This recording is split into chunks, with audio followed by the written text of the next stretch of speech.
Assalamu alaikum wa rahmatullahi wa barakatuh. Alhamdulillah wa salatu wa salamu ala rasulillah wa ba'd. So guys, we are at verse number 12 of Surah Maryam. Allah subhanahu wa ta'ala continues, Ya Yahya khudhil kitaba biquwa. So now Yahya alayhi salam is born. He's matured to an extent. He's still a young child, but he's matured enough that Allah Azza wa Jal tells him, خُذِ الْكِتَابَ بِقُوَّةٍ, take the book, meaning the Torah, with strength, meaning commit yourself to it. وَآتَيْنَاهُ الْحُكْمَ الصَّبِيَّةِ, and Allah subhanahu wa ta'ala gave him hukm, wisdom, or the ability to rule when he was a sabiyya. Sabiyya is literally the name for a child. So it's very interesting because in other surahs like Musa alayhi salam, in Surah Al-Qasas, Allah subhanahu wa ta'ala gives him wisdom and the ability to rule as he continues to grow and mature to a young adult. And the same thing with Yusuf alayhi salam. But Yahya alayhi salam is getting that ability, getting the wisdom, getting strength and the ability to rule and to give authority. He's getting this when he's just a child. It's amazing. وَحَنَانًا مِن لَدُنَّا وَزَكَاةً وَكَانَ تَقِيًّا. The word hanana is that somebody who is always attracted and addicted to the remembrance of Allah subhanahu wa ta'ala. So somebody who is constantly, like every time you make remembrance of Allah and you pause for a moment, you miss it right away. And you want to do it more and more. And I usually compare hanana with the Quran. It's just like somebody who constantly and regularly recites Quran. You know, you miss one day of reciting, you feel like your whole day is incomplete. It's completely empty. You can't function. You miss a salah, same idea. So that's what hanana is. So Yahya alayhi salam had this quality in him that he was constantly attracted to the dhikr and remembrance of Allah subhanahu wa ta'ala. And the moment it paused, he felt that emptiness in him. وَزَكَاةً, and Allah Azza wa Jal purified him. وَكَانَ تَقِيًّا, and he was somebody that was always, the word taqiyya, taqiyun, always conscious of Allah subhanahu wa ta'ala. وَبَرًّا بِوَالِدَيْهِ, and he was also somebody that was pleasing and loving and respectful to his parents. وَلَمْ يَكُنْ جَبَّارًا عَصِيًّا, and he was never somebody that was overpowering and intimidating and sinful and disrespectful to them. What we learn from this ayah, brothers and sisters, is that birrul walidain is also a prophetic tradition. Prophets and messengers had this. So when you and I, we are good to our parents, we are actually a reflection of the etiquettes of the prophets, alayhimus salam, the prophets and the messengers, peace be upon all of them. And also what that means is that the fact that this is a prophetic etiquette means that when you are good to your parents, that is a permission given to you, a blessing given to you from Allah subhanahu wa ta'ala.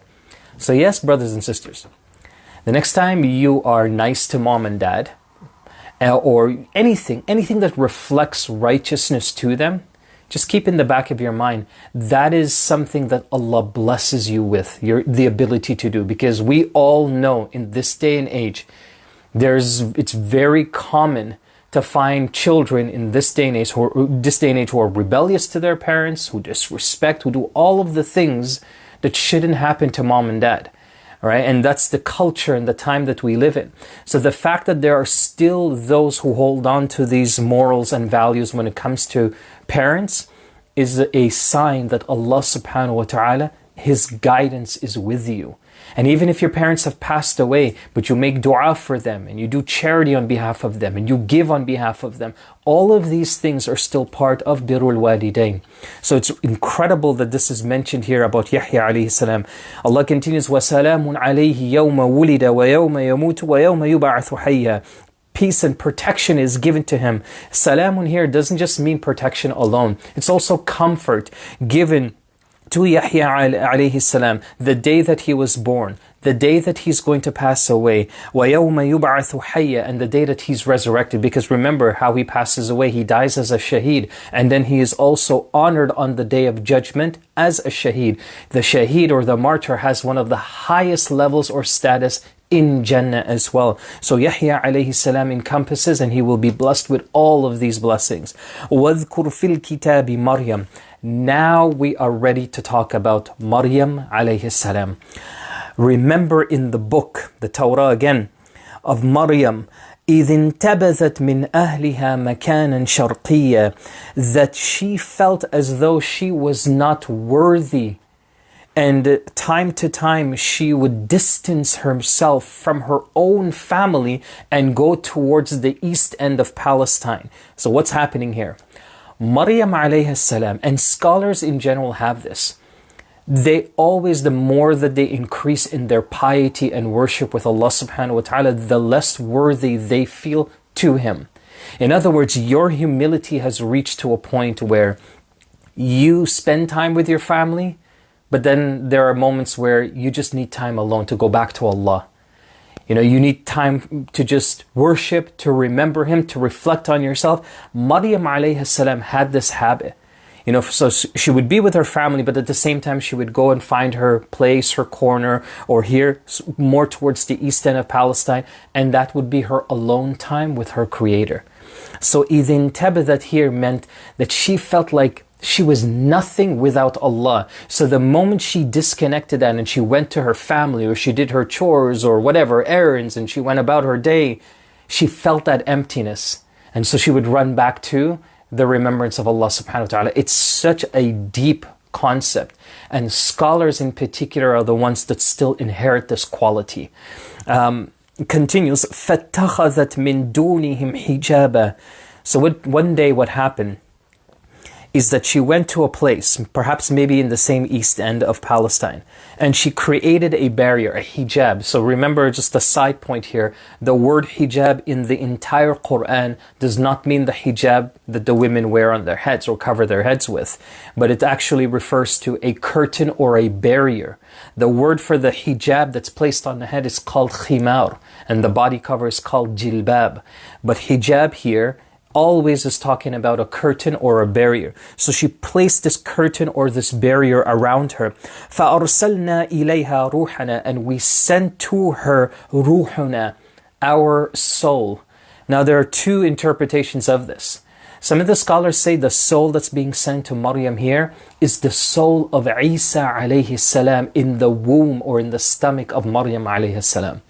Others said no, the ruh here is also one of the names of Jibreel alayhi salam. So Allah has sent Jibreel alayhi salam to Maryam alayhi salam. So both interpretations are there. The majority lean towards that this is Jibreel alayhi salam that's being sent. Now, فَتَمَثَّلَ لَهَا بَشَرًا سَوِيًّا, and he came in the example of a bashar, just like people, like another human being. So he came just like anyone else. قالت إني أعوذ بالرحمن. You know what happened here? Just imagine, just visualize this for a second. She has this curtain and she has her own, privacy. And this man just comes in and he looks in and he says, oh, I've been sent to you. The first thing that she says, now remember, Jibreel alayhi salam is going to look pious, he's going to look proper, he's going to have the best morals, the best etiquettes, the best conduct. Normally what would happen if somebody did that, you'd be like, well, if somebody walked into a masjid and, and they're in the sister's area or something, you'd be like, okay, well, fine, he works here or he looks fine, doesn't look like he's a threat, doesn't look like he's a problem. But the first thing that Maryam alayhi salam does when she sees this man, the first thing she says, subhanallah, she says, A'udhu bir-Rahman. I ask Allah and I seek protection from Ar-Rahman. By the way, keep in mind, Ar-Rahman is mentioned very often in the surah. And Christians, when they think about God, what's the first thing they say about Him? The merciful one, the kind one, the blessed one. So in this surah here, you're going to find Ar-Rahman will come up very often, more so in other surahs. And she says, قالت إني أعوذ بالرحمن منك إن كنت تقيا. I ask Allah to protect me from you. In kunta taqiyya, if you are somebody that is conscious, if you're fearful of Allah, you're conscious of Allah, then stay away from me, or may Allah protect me from you. Okay? قَالَ إِنَّمَا أَنَا رَسُولُ رَبِّكِ. He says, no, wait. I am a messenger. I actually came here. I'm not here because I want to be here. I'm here because I was sent here. I have a job to do. So I am a Rasul, I'm a messenger to you. لِأَهَبَ لَكِ غُلَامًا زَكِيًّا, to give you the glad tidings that you're going to have a child, a young boy that will be very smart. Zakiyya, intelligent and smart. قَالَتْ أَنَّا يَكُونُ لِي غُلَامٌ. Listen to the story, how this continues, subhanAllah. She says to him then, how I'm going to have a child, a ghulam, وَلَمْ يَمْسَسْنِي بَشَرٌ, and no man has ever touched me. وَلَمْ أَكُ بَغِيًّا, nor have I been rebellious to anyone. Then Jibreel alayhi salam continues and he says, قَالَ كَذَلِكِ قَالَ رَبُّكِ. Oh, it's going to happen. قَالَ كَذَلِكِ. قَالَ كَذَلِكِ means it's already done. It's going to happen. No matter how shocked or surprised you might be, it's going to happen. You're going to have a child. And then he continues, قَالَ رَبِّكَ هُوَ عَلَيَّ هَيٍّ. For your master, this is something that's effortless. It takes no effort from Allah subhanahu wa ta'ala to make this happen. وَلِنَجْعَلَهُ آيَةً لِلنَّاسِ وَرَحْمَةً مِنَّا. And Allah will place that this child be an ayah, a miracle of Allah subhanahu wa ta'ala. This is Isa, this is Jesus alayhi salam. This is the status that he carries for Muslims and in the Quran. He is an ayah, he is a miracle of our Creator subhanahu wa ta'ala for all of mankind. وَرَحْمَةً مِنَّا. And he's also a reflection or a manifestation of Allah's mercy to all of mankind. وَكَانَ أَمْرًا مَقْدِيًّا. And the matter has already been done. It's been decreed. مَقْدِيًّا, it's been done, it's been decreed, it's in the books, there's nothing anyone can do about it. فَحَمَلَتْهُ فَانْتَبَذَتْ بِهِ مَكَانًا قَصِيًّا. So guess what happens now? Her stomach starts to become heavy. The baby's growing. So what does she do? She carries the baby now. Okay, it's in the womb, continues to grow. فَانْتَبَذَتْ بِهِ مَكَانًا قَصِيًّا. And she goes to a place that is qasiyya, that's far away from her community. فَأَجَاءَهَا الْمَخَاضُ إِلَى جِذْعِ النَّخْلَةِ. So what she did is she probably climbed like a mountain or a hill somewhere. And she found a tree, a date tree. And she sat under the shade there and she tried to rest. And she started feeling these pains. These are labor pains that are happening, but they're different because look at what she says here. قالت يا ليتني مت قبل هذا. Oh my God, how I wish I died before these pains. Now here's a side point, a side mas'ala. Are we allowed to wish for death? Maryam alayhi salam wasn't wishing for death. This was an expression saying that I wish I was not the person responsible to cope with this kind of pain and struggle. That's what she's really saying. She's not saying, oh Allah, just make me die. No. But she's just saying, man, I wish that my time would have come prior to me being the one in this position that I have to cope through with these pains. And by the way, labor pains in general, ask any mother out there, describe to me labor pains. Describe to me what they feel like. And most of them would probably say to you, they just can't find the words. It is undescribable pain. And you'll see in a minute how Maryam alayhi salam copes with this. And it's a reflection of how all mothers cope with labor pains and when they're delivering the child, right? She says, مِتُّ قَبْلَ هَذَا وَكُنْتُ نَسْيًا مَنْسِيًا. And I wish that I could be somebody that was forgotten. Nasyan and mansiya, it's like an adjective on top of an adjective. She's like saying, I wish that I was a forgotten memory. No one knows who I am, and this never happened to me. So that's the state that she's in. You know, just imagine, put yourself in her position for a minute, right? You, all of a sudden, this man comes to you, who is supposedly an angel, but you know, she doesn't know that at that time. And he says to her, oh, by the way, you're going to have a child. And she's like, what are you talking about? Nobody has ever been with me. I've never been with anybody else. How am I going to have a child? And he says to her, it's already been done. وَكَانَ أَمْرًا مَقْدِيًّا. There's nothing that you can do about it. It's been decreed. It's over. And then she notices that her stomach is growing. There is a child in her. Now she's worried about, what is the community going to say about me? Everybody knows me, knows my family.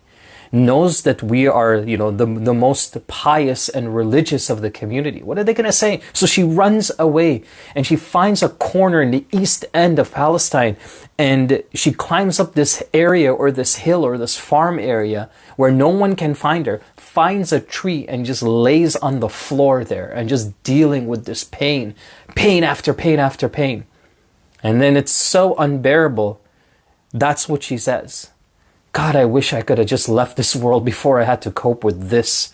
This is unbearable. I wish I was just a forgotten memory. You know why she's saying that? Nasyan Mansiya. She's also thinking about that when this child does come, how is she going to confront her community?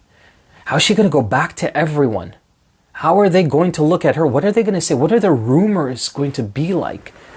And look what happens next. فَنَادَاهَا مِن تَحْتِهَا. There was a call that came from beneath her. This is Jibreel alayhi salam. So somewhere down, away from the hills, away from the tree, somewhere down, far away. This is really interesting. Jibreel alayhi salam didn't do what he did earlier in the surah. He didn't come in front of her. Why? Because it would have been indecent. So he leaves her, gives her privacy, and calls out from her. And we've already tackled the word nada from nida'un. What did we say nida'un meant? When you call out to somebody that's far away. So just by this word, nadaha, we know that Jibreel alayhi salam is not near her. He's respecting and giving her her privacy. Okay? Min tahtiha alla tahzani. He says to her, don't grieve, don't be sad. When you look at shows and movies, right, and a show like the woman is about to deliver a child, what's the first thing she starts doing? She starts crying. And even during the delivery, she starts crying. After the delivery, continues to cry. It could be tears of joy, it could be tears of pain and sadness, it could be a mixture of both. The point is that there's this whole ocean of emotions that are happening. So Maryam alayhi salam is crying here out of the pain and the struggle she's going through. But she gets reassurance from Jibreel alayhi salam. Allah tahzani. Don't grieve. It's okay. Just calm down. Just relax. It's okay. Everything's going to be fine. قَدْ جَعَلَ رَبُّكِ تَحْتَكِ سَرِيًّا. Allah placed beneath you a stream. So you'll have some water. You'll have, some time to cool yourself, to wash yourself, to do whatever you need. Allah placed a stream there for you. It's amazing. وَهُزِّي إِلَيْكِ بِجِذْعِ النَّخْلَةِ. And then she's ordered to take the palm tree and start shaking it. Now let me ask you something. When a woman is delivering a child, can she hold anything? Can she shake anything? Would you tell her, okay, listen, hold this thing and just shake it for a minute? There's nothing. It's just all the energy, all of the strength has been pulled out of her. But here's the wisdom and the blessing, and here are some of the secrets behind pregnancy and delivering that child. On the outside, when you look at this, picture, this image, you're carrying a child, and you're not carrying the child for a couple hours. You're carrying this child for almost an entire year. You can't sleep right anymore. You can't eat right anymore. None of your clothes will fit you. You can't walk properly. Always your emotions are just going all over the place. Somehow she finds strength somewhere. Somehow she finds it. And that's what we learn from this ayah. That despite that Maryam alayhi salam is feeling overwhelmed, and she's wishing that she could just die from this. Like she was wishing that she was not the person in this position. Allah still gives her the ability to find strength somewhere. And she takes this tree. I don't know how many of you have been around palm trees. I grew up around palm trees and around date trees. I can't shake a date tree. It's almost impossible. I mean, it's literally like a cemented tree into the ground. But Allah gives her the ability and the strength while she's pregnant, while she's crying, while she's dealing with labor pains. Now shake this tree. So she grabs onto the tree and she starts shaking it and shaking it and shaking it. تُسَاقِطَ عَلَيْكِ رُطُبًا جَنِيًّا. and all of a sudden dates and the palm trees, like the leaves start to lean down towards her, and the dates start falling down, and she starts eating it. So now, this is the last ayah. I wrote up to 25, but I'll do it up to 26 inshallah, which is the next ayah, and that's a good place to stop. فَكُلِي وَاشْرَبِي وَقَرِّي عَيْنَا. Allah tells her, eat, drink, and just cool your eyes, relax your eyes. قَرِّي عَيْنَا. Turn those tears now into tears of joy. Just relax. You know, قُرَّةُ أَعْيُن, we saw this dua in Surah Al-Furqan. وَالَّذِينَ يَقُولُونَ رَبَّنَا هَبْ لَنَا مِنْ أَزْوَاجِنَا وَذُرِّيَّاتِنَا قُرَّةَ أَعْيُن. When the believer asks Allah that to make my wife and my children pleasing to my eyes. Some of the ulama say that قُرَّةُ أَعْيُن is literally tears of joy. You know, when you look at your child pray for the first time, you get tears of joy. When you see your son go and perform wudu for the first time in their whole life, tiny child goes in the washroom and just does what mommy and daddy, what he sees mommy and daddy do. And it moves you. Whilst you're praying at home and all of a sudden your daughter comes along. I mean, this happened to me, you know, when my daughter first started to pray. She'd come along and she took one of the blankets from her dolls and she put it on her head because she would see mom with her hijab. So obviously she doesn't know what a hijab is. I think she was like 4 years old or something. So she took a blanket from one of her dolls and she put it on her head and she starts like crossing her arms like this and she's like, blah, blah, blah, blah, blah. And it was so hard to hold and control those emotions, subhanAllah. It was so difficult because we're just proud of her. We're just proud of her and proud of that moment. So that's qurratu a'yun. So Allah subhanahu wa ta'ala is telling Maryam alayhi salam, it's okay, turn those tears into tears of joy because this is not going to be just any child. This is an ayah and a miracle of Allah you are about to give birth to. فَإِمَّا تَرَيِنَّ مِنَ الْبَشَرِ أَحْدًا فَقُولِي إِنِّي نَذَرْتُ لِلرَّحْمَنِ صَوْمًا. And if you see any man walking by, make an oath with Ar-Rahman. See what happened again? Ar-Rahman showed up again. This is already 3 times from the first time we saw it. Ar-Rahman صَوْمًا فَلَنْ أُكَلِّمَ الْيَوْمَ إِنْسِيًّا. So this is a type of fast that is no longer alive anymore, right? So she makes an oath with Allah that she is going to fast for the day. And her fast is not abstaining from food and drink. Her fast is she won't speak. She won't say a word. That was the fast. And again, this was something way back pre-Islam time. So what we're seeing here and learning is we're getting a glimpse of what fasting was like pre-Islam. So back then you would fast from just speaking. Try doing that for a day. Try doing that for a few days. Try asking Muslims to do something like that this day and age, right? So there's a wisdom why we don't do this anymore. And I'm going to pause there. There's a couple of things I want to share with you. You know, when she's delivering or when she's going through these labor pains, and subhanAllah, somebody's talking to her, how is usually the reaction of when a woman is in that state? She's either delivering the child or she's going through those labor pains. Does she want to listen to any instruction from anyone? You know, the husband might be standing by the bedside and be like, okay, don't worry, you'll be okay. And she might just look at him and be like, would you be quiet? Or she'll try to like kick him out of the hospital room, something. Because why? The pains are unbearable. The emotions are all over the place. But Maryam alayhi salam, Allah gives her the ability that she can listen to this instruction and she can follow what Jibreel alayhi salam is saying to her. So despite that she's like, God, I wish this could be over, she still hears the instruction and she follows through with it. You know what this is? You know what the lesson here is? This is what happens when you train your heart and your life to revolve around the remembrance of Allah. You grow up training your heart and your mind, your soul, your life, that you're connected with Allah. When the times that seem impossible for you to remember Allah, Allah gives you the strength to do it. When others will be like, I can't believe they're so patient after that experience. Look how quiet, look how composed. Look at the etiquettes. Look at the strength. People on the outside would look at that and be amazed by it. I can't believe you're so patient. You just lost your son. You just lost your daughter. You just lost your entire family. You know, here in Canada, there's another city called Oshawa up in the East End. There was a home where 5 people were found dead, all members of the same family, the siblings and the father.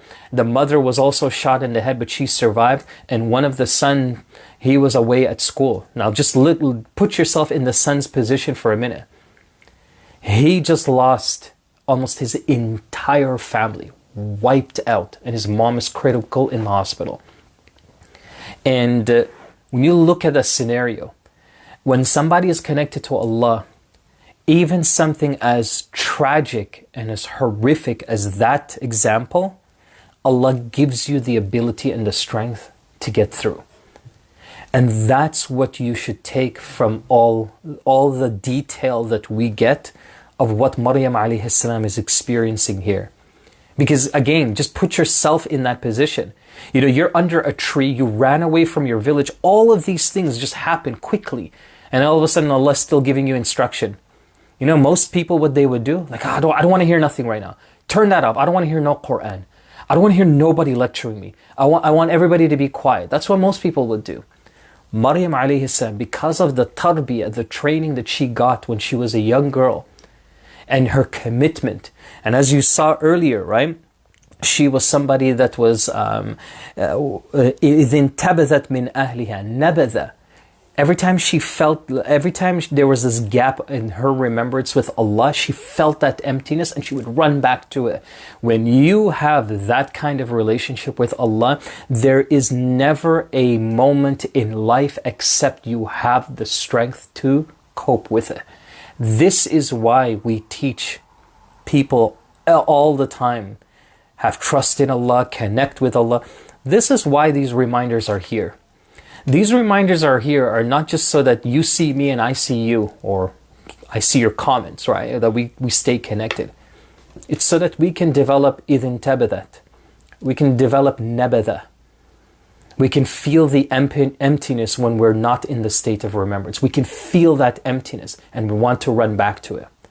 And then when the difficult times, the impossible times roll around, we have what it takes. Allah gives us the strength to get through it. And that's what we want to take from this. So I'm going to pause here, inshaAllah ta'ala. Tomorrow we will continue. We will continue and see now what happened to Maryam alayhi salam, because now she's fasting in the sense that she's not speaking to anyone. So she still has to communicate certain things to people. How is she doing that? How is she still communicating? And then eventually she goes back to her village and the people see, oh my goodness, oh my goodness. You have a child. What was their reaction? And how did Maryam alayhi salam cope with that? And I'm going to show you how to connect that whole scene into your own life, because there's something very common that happens in our own lives in this day and age that connects us to this whole scene. Inshallah, that will happen tomorrow. Bi-idhnillahi ta'ala. May Allah subhanahu wa ta'ala bless you all, keep you safe and keep you healthy. Jazakumullahu khairan. Wassalamu alaikum wa rahmatullahi wa barakatuh.